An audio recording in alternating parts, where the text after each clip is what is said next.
ولقد خلقنا الإنسان ونعلم ما توسوس به نفسه ونحن أقرب إليه من حبل الوريد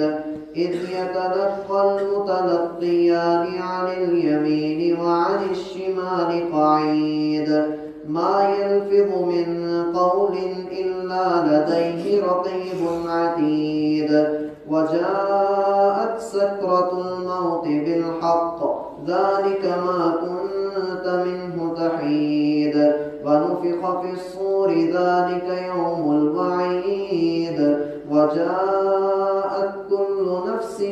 معها سائق وشهيد لقد كنت في غفلة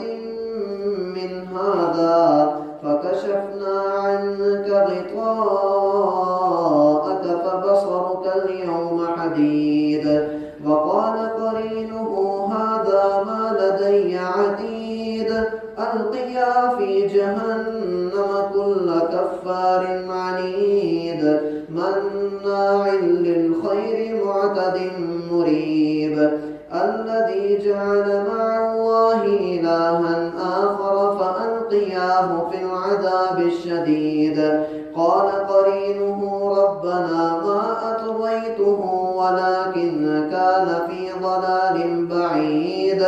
قال لا تختصموا لدي وقد قدمت إليكم بالوعيد